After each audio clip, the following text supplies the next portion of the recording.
नमस्कार, unique story में आपका स्वागत है। आज मैं लेकर आई हूँ कहानी ईश्वर का न्याय।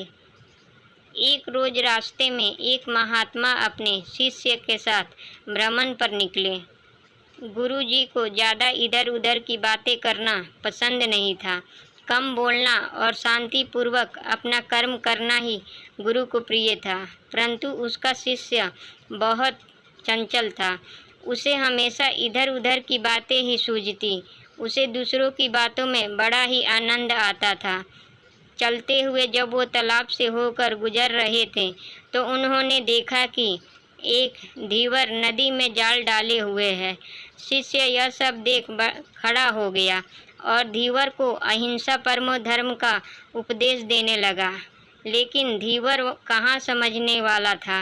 पहले उसने टाल मटोल करनी चाहिए और बात जब बहुत बढ़ गई तो शिष्य और धीवर के बीच झगड़ा शुरू हो गया। यह झगड़ा देख गुरुजी को उनसे बहुत आगे बढ़ गए थे लौटे और शिष्य को अपने साथ चलने को कहा एवं शिष्य को पकड़कर ले चले। गुरुजी ने अपने शिष्य से कहा, बेटा, हम जैसे साधुओं का काम सिर्फ समझाना है, लेकिन ईश्वर ने हमें दंड देने के लिए धरती पर नहीं भेजा है। शिष्य ने पूछा, महाराज को ना तो बहुत से दंडों के बारे में पता है और ना ही हमारे राज्य के राजा बहुत को दंड देते हैं। आखिर इसको दंड कौन देगा? शिष्य की इस बात का जवाब देते हुए गुरुजी ने कहा, बेटा, तुम निश्चिंत रहो। इसे भी दंड देने वाली एक अलौकिक शक्ति इस दुनिया में मौजूद है, जिसकी पहुंच सभी जगह है। ईश्वर की दृष्टि सब तरफ है और वो सब जगह पहुंच जाते हैं।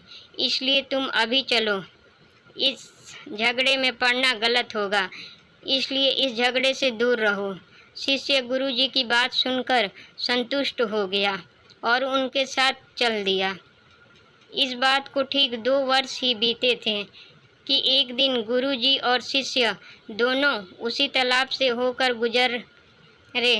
शिष्य भी अब 2 साल पहले की वह धीवर वाली घटना भूल चुका था।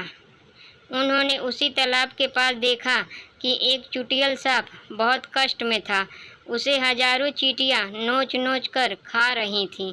शिष्य ने यह दृश्य देखा और उससे रहा नहीं गया।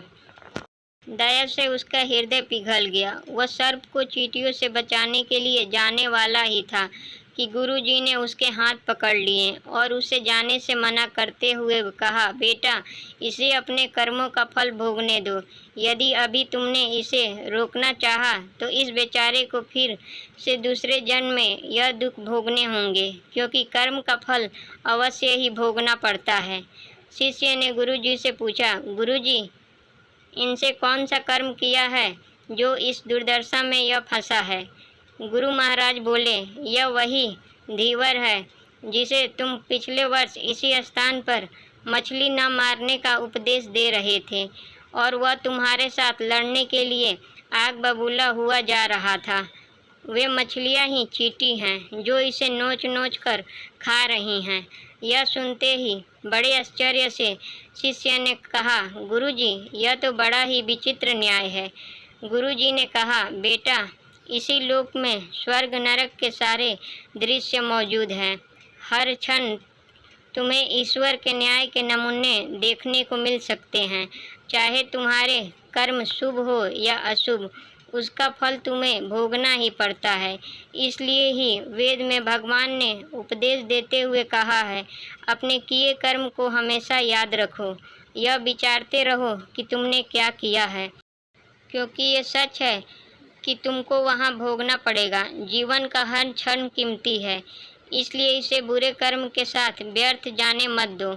अपने खाते में हमेशा अच्छे कर्मों की बढ़ोतरी करो, क्योंकि तुम्हारे अच्छे कर्मों का परिणाम बहुत सुखद रूप से मिलेगा।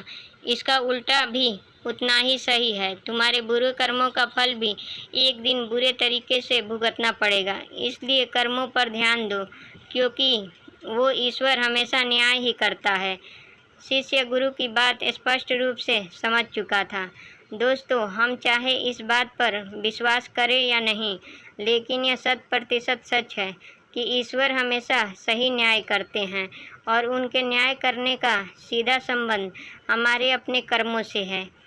यदि हमने अपने जीवन में बहुत अच्छे कर्म किए हैं या अच्छे कर्म कर रहे हैं, तो उसी के अनुरूप ईश्वर हमारे साथ न्याय करेंगे।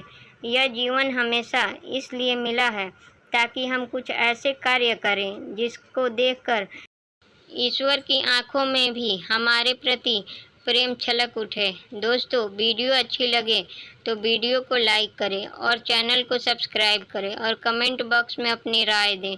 वीडियो देखने के लिए धन्यवाद।